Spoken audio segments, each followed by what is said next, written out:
The 9 Years podcast is brought to you in association with Season Master and the Window Workshop.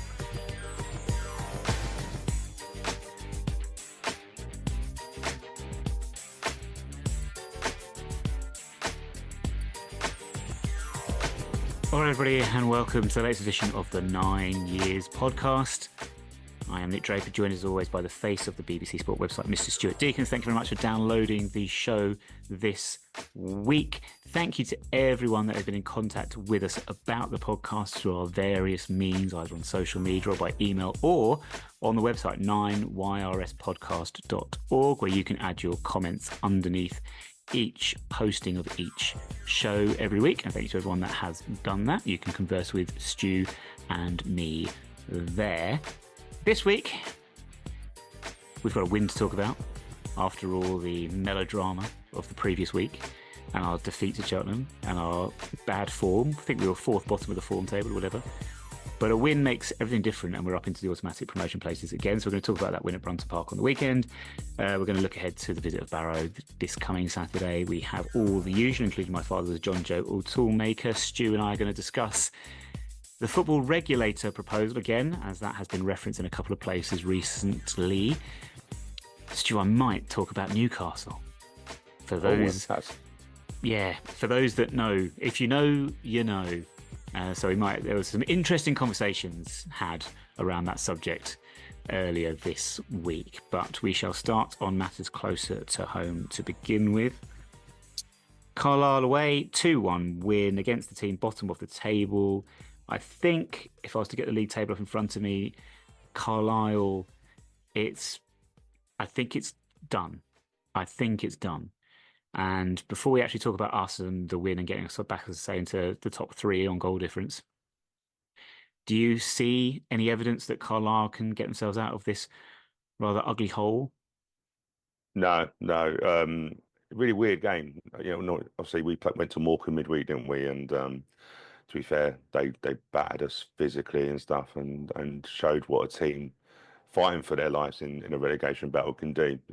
Carlisle felt to me didn't ever feel like, obviously goals change games. We scored early in both halves, so nullified probably Mark Hughes' team talk on each occasion. But do you know what? I felt, obviously they made a lot of signings in January for their previous manager, who liked to play on the deck and stuff like that. And Mark Hughes, sort of alluded as much as sort of said that sometimes the team's just got to go long sometimes and do the nasty things of the game. And I felt they were a team that very much have got players not playing the system that they used to, or it just felt like the team is a mismatch. And the way the Carlisle fans were booing after 20 minutes reminded me of the old days when we used to go to like a place like Leeds United and that, and the idea was to turn the crowd against you, and we did it really early normally, and we did that at Carlisle. They were booing, and there's obviously something going on at that club. It could be a double relegation.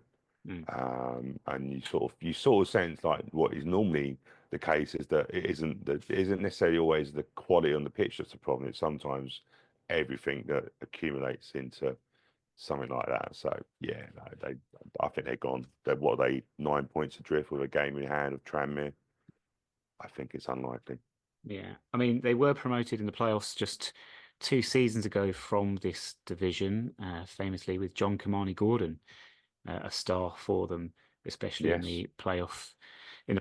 Sorry, it's just I just want to mention it very briefly because I think there's a slight word of warning perhaps for Carlisle, as we say, getting promoted but coming straight back down and then perhaps going down again immediately and then finding their way back into non-league, which they were a good few years ago now.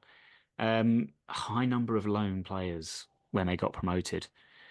Um, I Yeah. don't know where we stand with loans, to be honest with you, in modern day football. Obviously, back in the day, you'd have the odd one. You might have a loanee in your team from a Premier League club, but they certainly weren't anything like at the scale we see them today. I think we've had enough warnings in the past. I think I remember, and this is going back quite a long time actually, but I think Norwich, if you remember when they got relegated into the third tier a while ago, it's because their squad was just a complete mishmash of loanees. Like I think they had 8 loanees or something ridiculous like that. Yeah. Um, I don't know why it's suddenly become so popular. Is it just is it a cost saving measure? Like if I was to ask, I don't know if anyone knows this. Do we pay the wages of our loanees in the squad at the moment? Is it just a way of saving on budget? Yeah, How does it work? I think you can normally. I think what you got is you've got a lot of the Premier League teams and even Championship clubs now that have got an abundance of players. Yeah, Their squads are massive, so they just as much want to get their players out for experience. You know, the Premier League two, like the academy leagues are not as competitive. I remember doing an interview with Owen Goodman, and he sort of said there's just no substitute for playing proper yeah, football. mm, And I think remember him saying, which I maybe he said he realised when he went to Colchester that results actually impact people's careers. You know, they might be let go because they don't stay in a league. He said so. I think you need that risk, an element of risk, rather than just going out and seeing how many pretty passes you can make on an academy league. I think they also come cheaper. So I think a lot of them are depending on some will pay 20, 30, 40% of their salary, and there'll be clauses involved of they must, if they don't play, then you pay more of their salary. So there's a certain, um, I think we've learned, I think Grey Coat has learned that, well, probably not learned, he's probably just understood that we can't be as vulnerable. If you look this season, we've got four loanees, two are non-recall that I think we understand it's Ali Smith and Joe Pigott are the ones that can't be recalled. hmm. I would imagine you probably pay a little bit extra maybe for that, maybe to have that option. And obviously we've got James Furlong and The goalkeeper. there is one other goalkeeper. Yeah. So we're not as vulnerable as we have been. I think you can only have five in a match day squad. I believe there is a rule on They that. did make a restriction, I think, and I think that probably was actually going back to that Norwich situation, which was somewhat absurd. Well, Blackpool also done the same thing, didn't they? So True. Mm, Ian Holloway, the season he went up, I think I remember reading something about they had a. I'm not too sure if they had eight, but they had a really high number, yeah. and played. And you know what? I think the argument is if you play the loan market well, then it can help you. But you're such a risk. Hmm. Um, I always used to say like when it was going, oh, can we just have our own goalkeeper? The argument is that really we sign players on a year contract, maybe with a year option. So realistically, if you've got a player on loan, it's no different to a year contract as such. And you Mm. might get a player cheaper because, let's be fair, like I say, the Premier League clubs and that stockpile players. Like look at Chelsea. Chelsea got enough to field out probably 10 teams Oh yeah, they with could the amount fill of Stamford players they Bridge with players. They got. don't need to open it to any fans. They could just get their reserves in the stands. But I think the mix has to be right. So you don't want too many loanees that don't really, if you've got too many loanees that don't really buy into it, all they're going to be doing is go, well, I'm a G for experience. So, from say, when we had the Leicester kid, forgotten Yeah. his name now. Who? M Oh, Macca something. yeah, McAteer. Yeah. So the argument could be, well, I'm just getting here experience so I can be in the Leicester first team next year.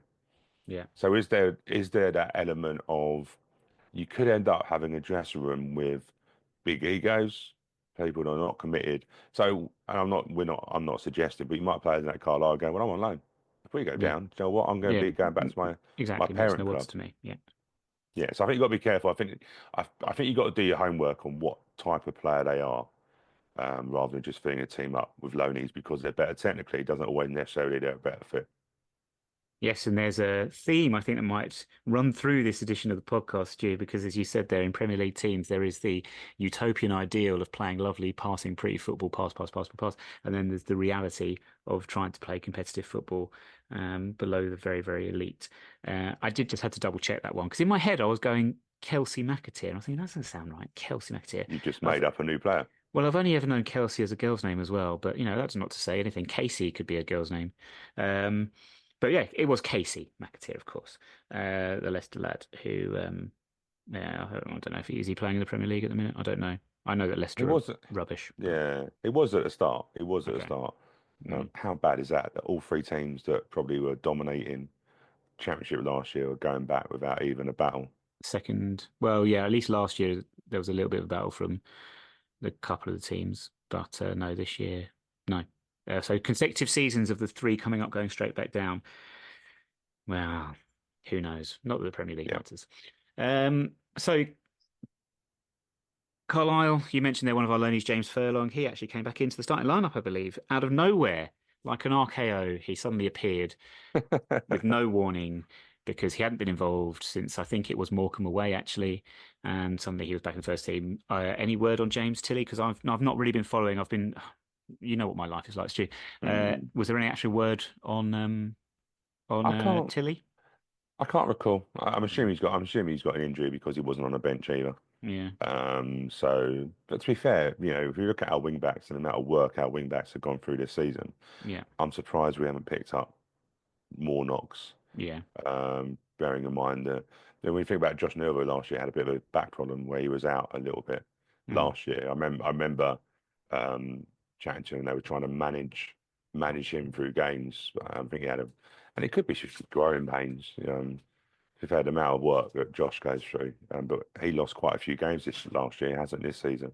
No. So I suppose it must be an injury. But James Fudden has been used probably in the last month or 6 weeks. He's been used quite a bit compared to what he had been. Yeah. Um, I think if you look at James Teddy as basically a wing back, a defensive wing back, if you can ever call them defensive, Mm.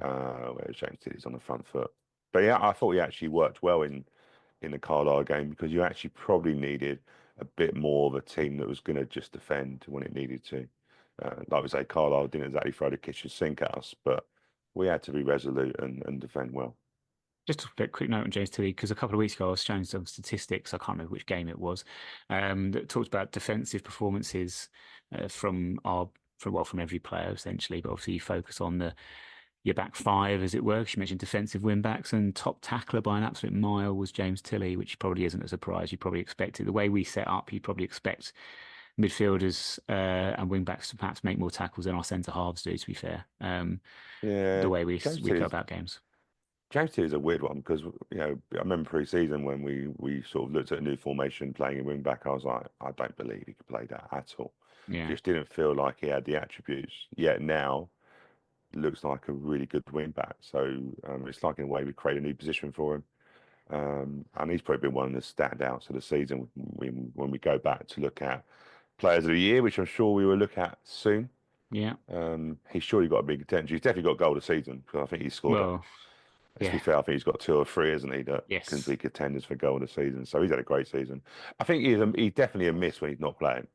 Mm. So hopefully he's not out too long. Hopefully he's back Saturday. But I've not heard anything. Another loanee, Ali Smith, with a goal, 2 goals in 3 games now from a player that I think I said last week. I thought really, or the week before, thought he needed a rest. Just shows you, football is a funny old game, and we absolutely know nothing. Although to be like, goal scoring can sometimes mask other things, but hey, look, can't argue with it. He's got himself in the box for this one and finished it well. What did you make of his performance and the midfield performance overall? Because there was another slight tweak with Callum Maycock, obviously, he scored the first goal, coming in for Marcus Brown. Yeah, Joe, I think Maycock coming back has been an absolute godsend for us because I think we can all remember going back to when before he got injured and he was really starting to excel, wasn't he? He reminds me of like a little League Two Robbie Earl. And what I mean by that is able to make runs into the box, clever runs Netflix into the box. Netflix will make a documentary with Callum Maycock playing the role of Robbie Earl. Just throwing that one out there. But if you look at how he plays, he's got a knack of joining in and going into the box and doesn't run into the box and then stand still. He tends to do a lot of late runs into the box. So it's just something whenever I see him play, I feel like he just adds that stability in midfield. So he makes it a free, so we don't get outnumbered in there. But he's got the energy levels and the knack of getting in the box. If you think about, obviously he scored the goal as Carlisle. He had a header that went over against Notts County when he got in late there. So I think he's a very underrated player, and him coming back in at this time, it's also allowed Ali Smith to probably be a bit more forward if he needs to. So I think they rotate it. I think beforehand they would rotate if Maycock went into attacking positions, then they would sit. Obviously, Jake Reeves will sit where he can and marshal that. And I think that showed by the goal. Obviously, he's got 2 goals in recent games, and Notts County one, which was a humdinger. Um, Oh, there's a cliche jar we need. Yeah, I know, you know me. I really liked the goal against Carlisle because you actually look at the amount of numbers we had in the box. Yeah, I think there was 7 players in the box. yeah. and Josh Nerville is developing all the time. So I've always been a bit, I wouldn't say critical, but I've always said when he gets into the byline, I've always felt sometimes can he reverse it? Can he bring it out rather than going across the goal? Can he reverse it and bring players in that are coming in late runs? And the ball from Josh Nerville is on a plate, isn't it? So no, I've got no problem with it. We've got, thankfully now we've only got one more midweek game, I believe, haven't we, Swindon? Oh yeah. Uh, and then we are literally they should be able to recover. But I get what you mean. I think the team looked leggy. But Mm. it's amazing what a win does to make you forget about that, really.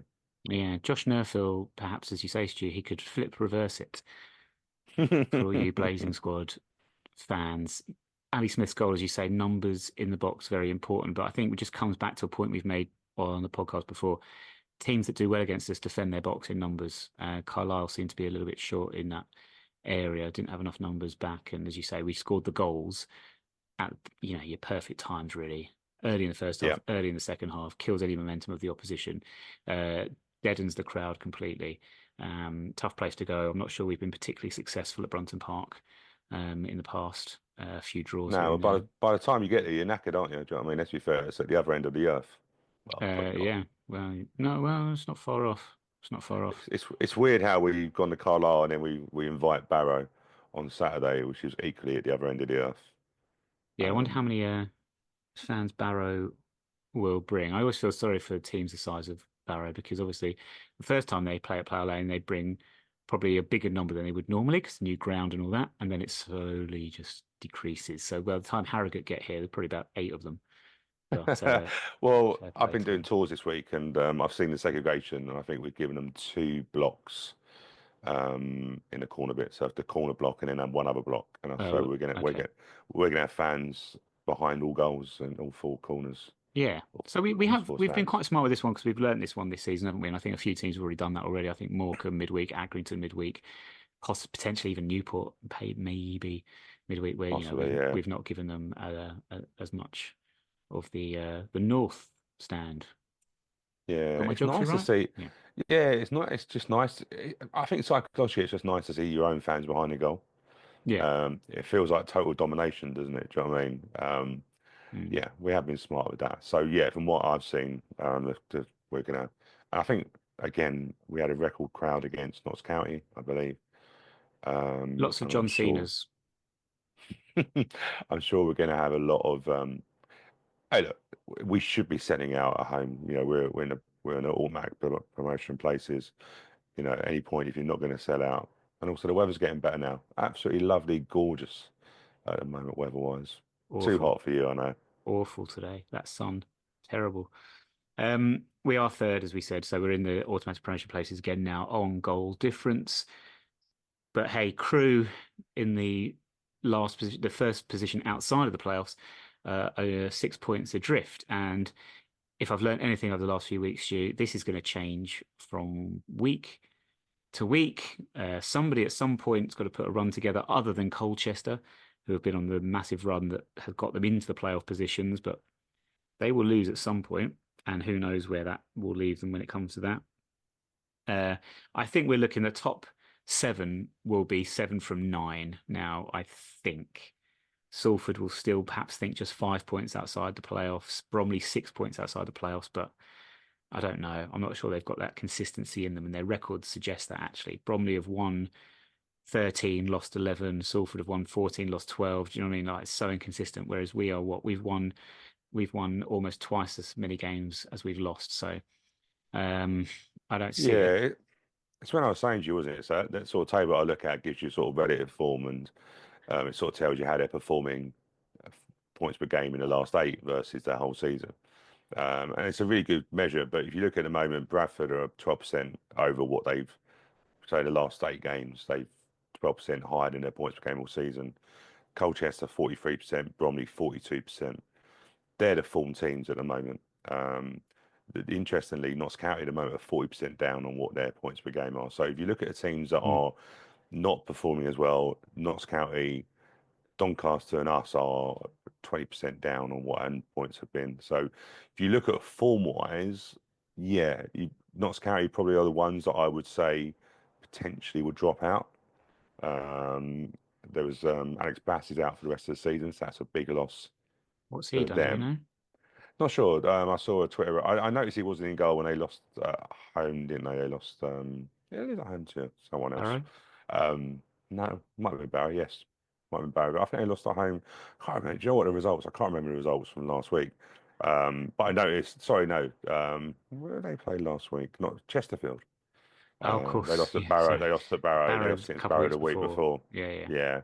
But I noticed that Slocum was in goal and no Bass, but Stuart Maynard, the Notts County manager, was saying they may look at into the free transfer market to replace Bass because he's out for the rest of the season. But what do you pick up?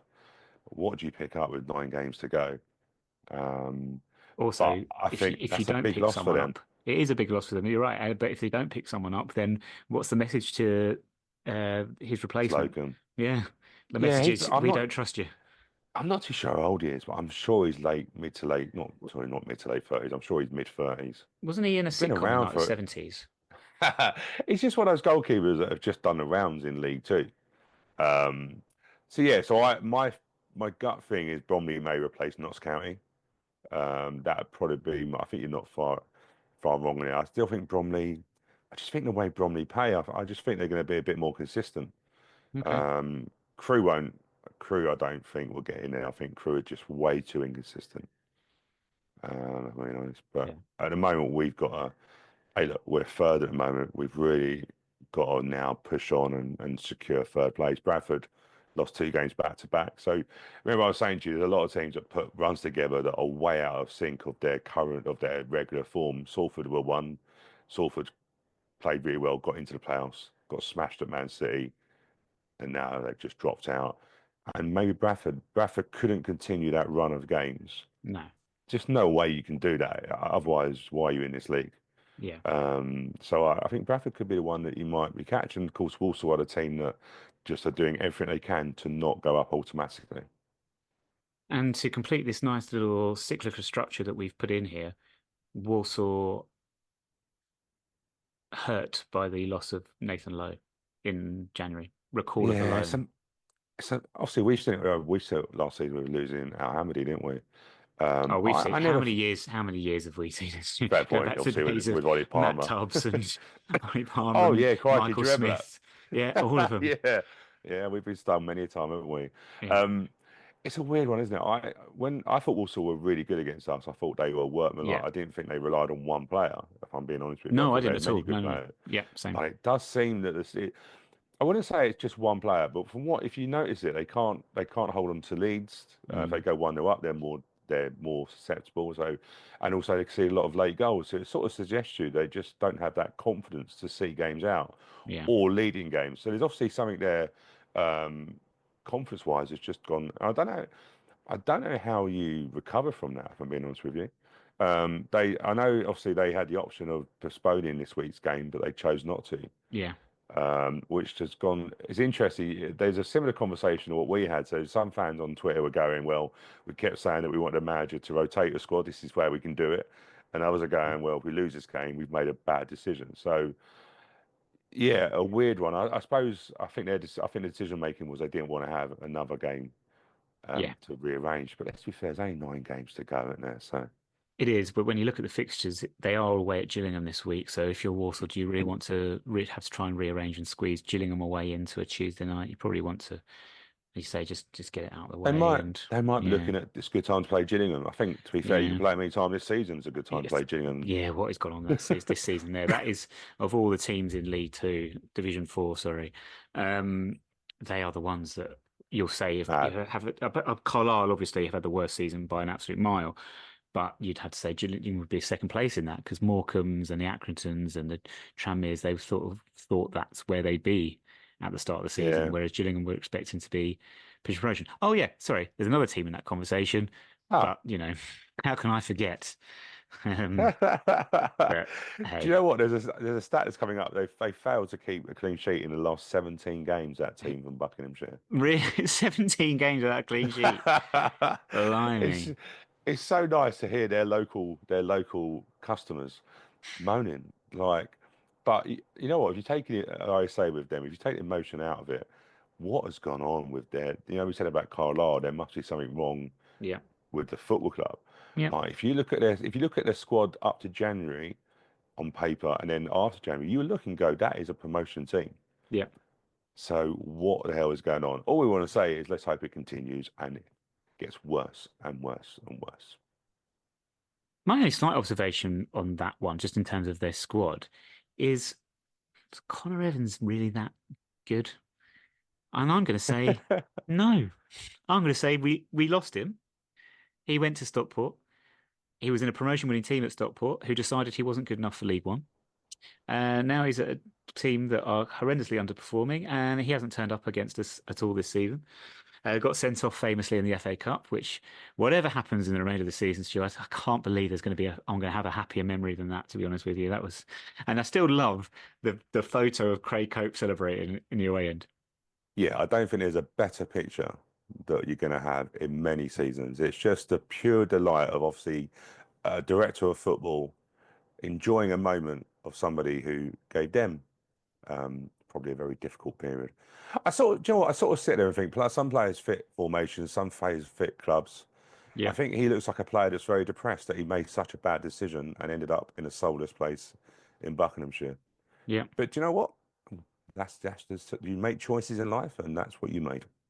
He still reminds me of a wrestler called Oni Lorcan, he was known as in WWE, and I think there's a cracking similarity there. But hey, there's a guy on The Apprentice this year that I think looks like Jake Reeves, so it's just probably my failing eyesight, to be honest with you. Um, but yeah, so there we go. That's the picture in League Two. We shall look ahead to the Triple Barrow a little bit later on and look ahead to the other fixtures in the division this weekend. Not a full complement. I don't think Doncaster are playing, but anyway, we'll come on to that shortly. The other thing, we didn't get time last week, Stu, to discuss this one, and that is talk of the football regulator, because there was an article in a programme not so long ago, possibly for the Notts County game. Hmm. These things tend to merge into one for me, Stu. I think it was either Notts. I think Yep. it was Notts County, to be honest with you. Simon Hood, Don's Trust Board Yes. was discussing the football regulator and the need for a football regulator. Essentially, to me, it came across the core of his argument was the old chestnut. There you go, another cliche. Sustainability, which was also a conversation that came up with me earlier this week. But sustainability seems to be a big thing, and with trying to get clubs from essentially stop pumping in ridiculous sums of money and inflating everything in terms of wages and fees and whatever else it might be. The last data that I could find, and I'm sure we are due some more in the next 6 weeks or so, but was the 2023 Premier League profit loss, debt, all those sorts of statistics, squad Yeah. wages, all these sorts of things. And the big takeaway was that in the Premier League, of the 20 teams, only 3 claimed to make a profit. Brighton, Manchester City, and Bournemouth. Without player sales, well, Brentford must have been involved in that one, but I can't quite work out. Okay, I don't know how that works. Brentford made a loss overall, but apparently without player trading, also they obviously spent. I see. Sorry, player Mm. trading, not player sales. Sorry, I misread that. So yeah, without transfers, Brentford were the only team that made a profit. So every club from Chelsea at £250 million of a loss to West Ham, roughly, what's that, 10, £15 million loss. They're all operating at obscene levels of debt. We know that this is the case from top to bottom in the football pyramid. I'm not sure how Yeah. far down this goes. We are. I hope we don't see teams in the combined county leagues making losses, because that would be quite sad. Although I know that with Dean 2000 perhaps would have done back Oh in the yeah. day. Yeah. Um, but yeah, so a football regulator. I think when we had the guys from Same Old Wombles on a while ago on the show, we did the joint podcast, we did the crossover podcast. We were discussing this and the need to be sort of sustainable, but we know that clubs in our division are making what, £2 to £3 million on average losses a Yeah. year. We had a financial update. We spoke about it briefly last week, and we talked about without player sales, we would have been making losses. What are we doing? What are we doing? my point though is with the football regulator is yes, in an ideal world, if you're asking me how I would like to run things, I would like every club to be purely sustainable and only being able to spend money that they organically raise, however that might be, whether you talk about that through legitimate sponsorship, not Manchester City style sponsorship, um, ticket sales, merchandise, all those sorts of normal Yeah, things that a club has, okay, all right, without someone playing money in. But the world outside of football doesn't work at all like this. I mean, we are a country, we are a society completely built on debt and credit, as far as I can tell. yeah. Right. So how on earth do we expect football to be different, or to how are we expecting sort of government to force them to work and act differently? Because at the end of the day, they are private businesses. They can do Yeah. whatever they want, as far as I can tell. Well, within reason. Well, this is the argument, isn't it? I think I'm keen to get an independent regulator for a few. I think the distribution from money coming in from the Premier League that's distributed out through to the Football League, and but the EFL are not alone in being unfair. You know, we said before, you know, the distribution is 80% Championship, 12% League One, 8% League Mm. Two. What I don't know of anyone that think that makes sense. So we sometimes moan about the Premier League holding on to a lot of money. Well, we have the same situation with the Championship. So I'd like them to be involved. Because let's be fair, you know, the Premier League have sat on this and they haven't, and the EFL, they haven't got together and got this decision on money. It makes me chuckle in a way that the Premier League want to have some sort of control on how on how EFL clubs spend the additional money, which Yeah. makes me chuckle. There's two sides to that. I sort of one, what does it say? You shouldn't be able to determine on what people spend money on. Yeah. Ultimately, you don't want it all to just go on wages because what's the point? You know, I think the Sky deal, you know, there's a lot of complaining about the Sky deal that we got, Yeah. obviously with kickoff times and how that was worth an extra 300,000 to teams. But where's that gone? Probably on wages. So are we any better? All we're doing is paying players more, but Yeah. we're not Across making the clubs board. more sustain. We're not making clubs Yeah. more sustainable. So Exactly. Yeah. I think my thing with the independent regulator thing and one thing. So I remember being at a fair game conference last year, Yeah. which was at Cloud Lane, and there's due to be another one very soon. And a lot of the things that I took away from that, which I liked, was clubs spending a certain percentage, not a wage cap, but a certain thing on going that clubs that did control their finances and didn't spend so much percentage of their revenue on player wages, it wouldn't be that there were better clubs, but it was basically saying like there should be, at the moment, we can only regulate clubs on how well financially have done in, in basically arrears because we don't see it until the figures come out. Yeah.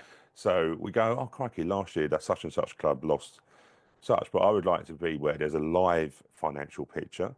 Mm. So actually, if clubs are not, and we do, you know, ban them from signing players, I don't know. It's got to be because ultimately it's not sustainable, and we will get to a stage where clubs fall out because of it.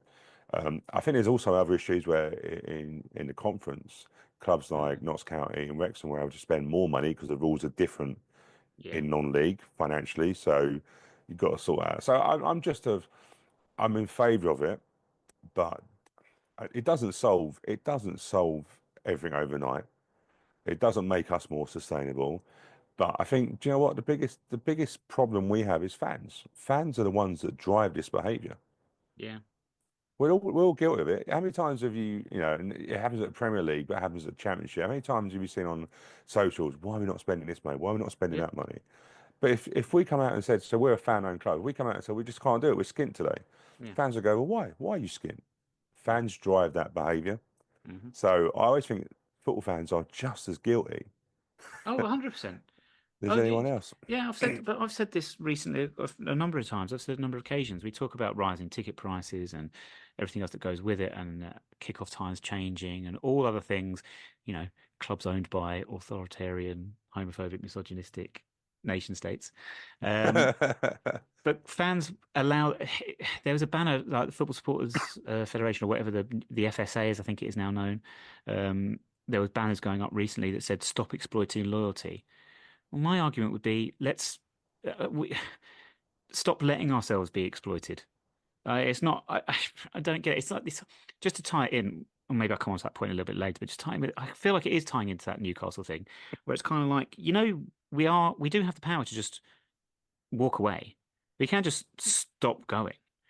That doesn't seem to strike, doesn't seem to like seem to make sense to people. They're just like, what are you on about? Like, we could just, if we actually wanted to, if we actually wanted to make a stand about these things, the, maybe I'm a dreamer and I'm not the only one, but like fans can get together and say, like, do you know what? Actually, at the end of the day, what's really important here? Is it that we raise enough money to spend, especially if you're in the Premier League?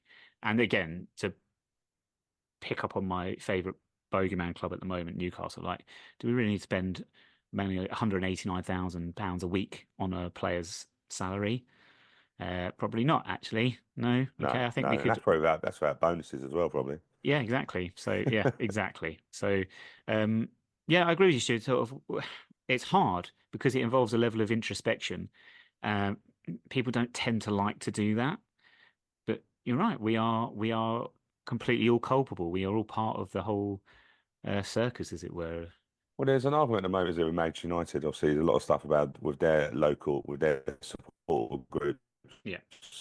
um, heavily complaining about how disabled fans are being treated, how ticket prices, and would they ever vote with their feet? Unlikely, because we know clubs that have, we know clubs like Man United, Tottenham, Arsenal have waiting lists to get in there. We also know that they would rather have a day an international fan coming in for it as a day tripper. They pay more money per head.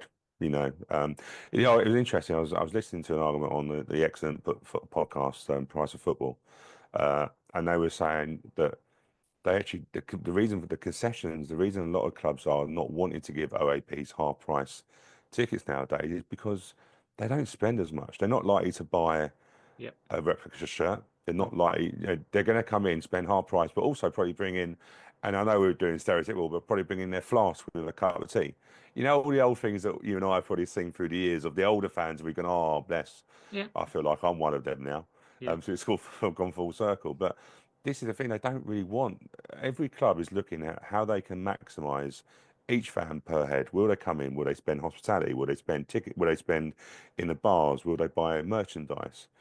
And it's all about the international fan that will come in will do that because, and again, something else I was watching the Overlap, which is like they do a fan debate.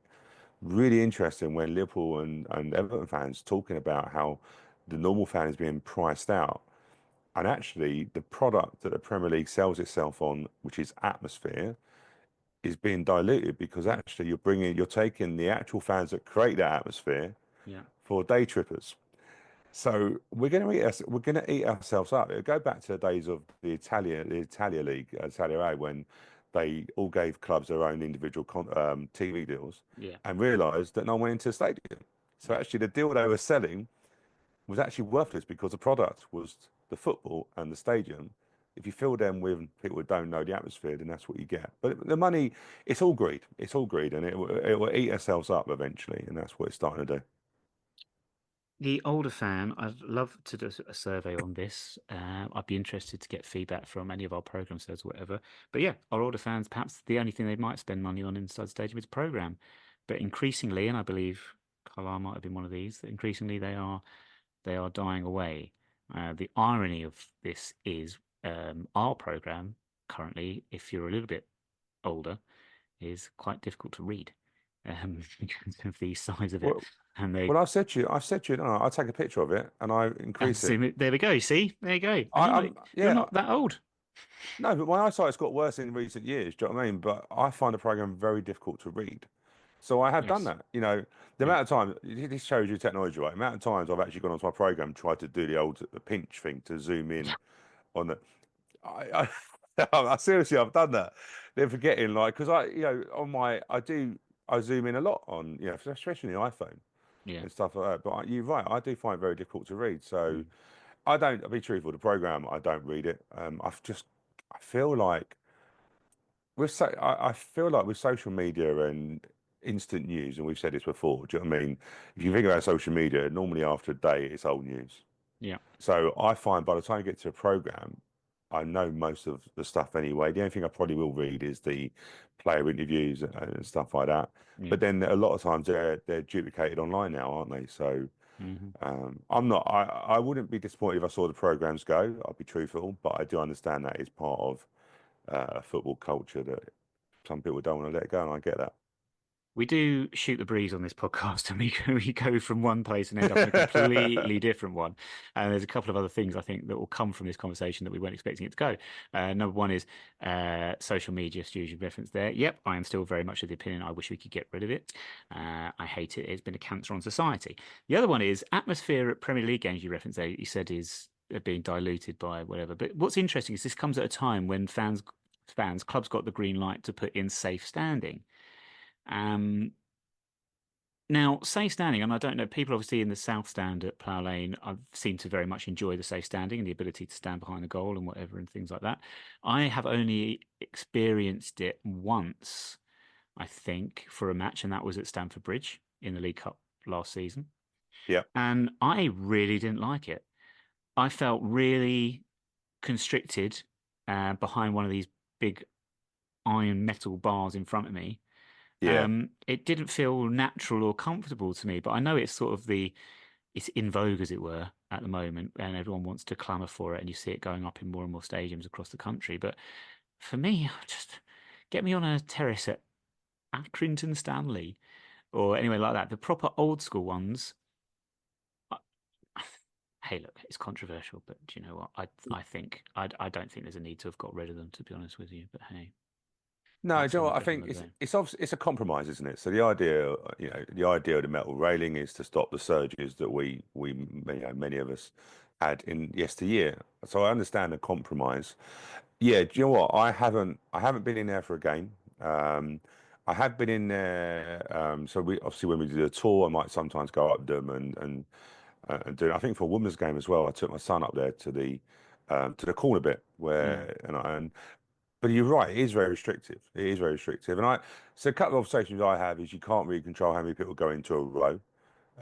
There's a right. seat there, but technically you could probably have double the amount of people. So Yeah, what I mean by for one seat width, you could have two people in that yeah. seat width standing up. Hmm. So I think it's very difficult then, and makes that even more probably a bit dangerous because everyone's in a more confined space. Yeah. Um, what was wrong? And like I say, I get the safety element, I get that completely.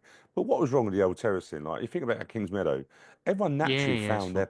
everyone Yeah, naturally found their position, didn't they? yeah, You yeah, know, in the end of the day, it was like everyone sort of maneuvered themselves around to get to where they wanted to be and just stood there. yeah, I feel, yeah, and like I say, I'm probably not the perfect person now for terracing because I just can't be bothered to stand up. I'm old, yeah. Same. Like I and said I'd last rather week. s- I, Yeah, I just I'd find rather it sit in the posh I'd rather sit in the posh seats as we do. as we do. Um, but yeah, whether the younger fans are getting the same experience as we did as we were younger, maybe not. Are we just old fogies and remember how it used to be? But I'm with you. It does feel a little bit restrictive. And when we talk about terracing, by the way, of course, we all know what happened and the reasons why old Yeah, terraces were got rid of, and of course, I understand that. But in terms of scale, is an issue. So I think if you're thinking about perhaps being on the North Bank at Arsenal or whatever, obviously huge terraces, the yeah, Cop, uh, the Holt End, huge, massive terraces. Yes, I think there's an argument that, especially when it came to surges and whatever like that, then there were issues there. Terraces the yeah, size of your Accringtons, even at Craven Cottage, to be honest with you, when I used to go there in the mid to late 90s, we stood on the away end at Fulham, in the old yeah. style terraces. I think those sorts of sizes, I think you run less of a risk and there's probably less of a problem there. And I think people are We do, generally quite more sensible as well, to be honest with you. I think yeah, we infantilize people a little bit sometimes. we do a lot of compromises, don't we, for that? A funny thing that I saw for the Notts County game was a woman who had a pint of beer and was walking down the stairs. And we know you Mm, can't drink your beer within sight of the game. yeah, The most hilarious thing, she actually got down to the front of the where she was at the front of the so down the bottom of the stand to be told by a steward you can't have that. Um, it chuckled me she got that far because we noticed it from where we were. We're like, how far is she going to get with that yeah, pint for of free, beer? yeah, yeah. And she got right down to the front. But then she come back past us and we sort of said that you can't do it. She goes, oh, I've only just bought the pint. I'm going to have to down it now, which I thought was even more hilarious. But one reason I'm bringing it up is like, it's compromise, but actually if you go to a London Bronco game, you can watch Yeah, the I know. game with Yeah, a pint, and yeah, I know one of Matt in our Don's TV team who went to the women's game, and he actually took the opportunity to drink a beer in mm, sight of the football pitch mm. Yeah, because he could.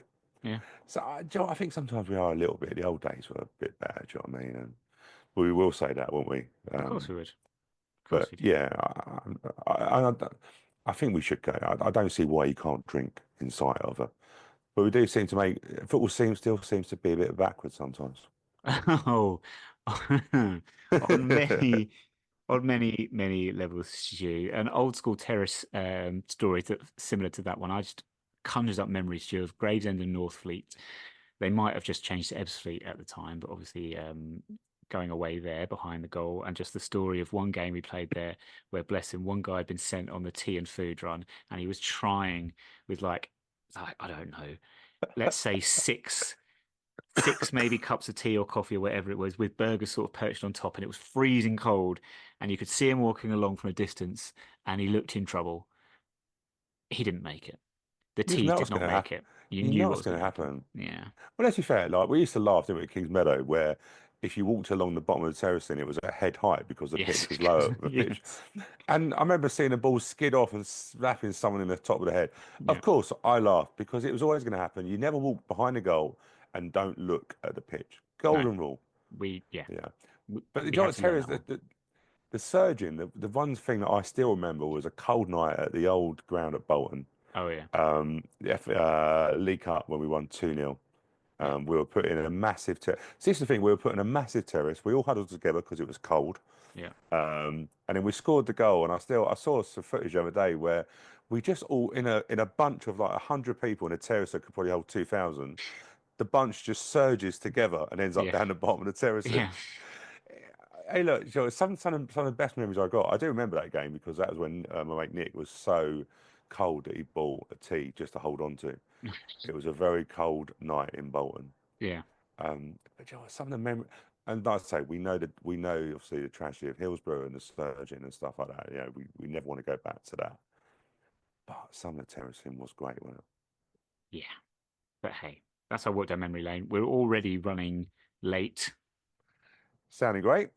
So let me just skip past any rants about Newcastle this week. Okay. I'm sure I'm sure we'll get those of another you opportunity. that saw me on the guest book earlier this week will be like, damn, I really wanted to hear what he said. But I mean, I can summarize it. I can summarize it for people. Fuck Newcastle, fuck Saudi Arabia. There we go. The great thing is, Stu, living in England, I can say fuck Saudi Arabia without being threatened with my head being cut off. But anyway, let's move on. Just very quick before you go on, what made me laugh was how Sky felt every fan was a Newcastle fan. Yeah, no. The coverage was like, it's so unbelievable. They've not won a trophy in so many years. Unbelievable. What a fairy tale story. That's not really a fairy tale. But yeah, and I'm going to do a rant. I'm getting fed up with this like commentator now where every commentator is a home fan. So Mike Richards, Man City, Gary Neville, Manchester United, they are Okay. basically just cheerleaders for their club. Okay. The idea of neutral commentators now, and I like Michael Richards and Gary Neville, but Mm. it feels like they are home commentators. Does that make sense now? Yeah, I know exactly. Yeah. Just I'm just like just commentating the game. You're good commentators. Anyway, that's me gone with that. I avoid any of such dilemmas, Stu, by not watching any of it. So obviously, I saw the result from the League Cup final, but I had not seen a second of it. But anyway, we've got more light-hearted matters to discuss. My father was John Joe O'Toole maker. John Joe O'Toole the other day, he had to go to Card Factory to buy a balloon. In Okay. Card Factory, you can buy the balloons that you get. They blow them up for you. So he asked for Yes. it to be blown up as well for them. The woman behind the counter said, "That's £15." He was like, 15 quid for a balloon, and she was like, "Well, that's inflation for you." First, first cryptic clue.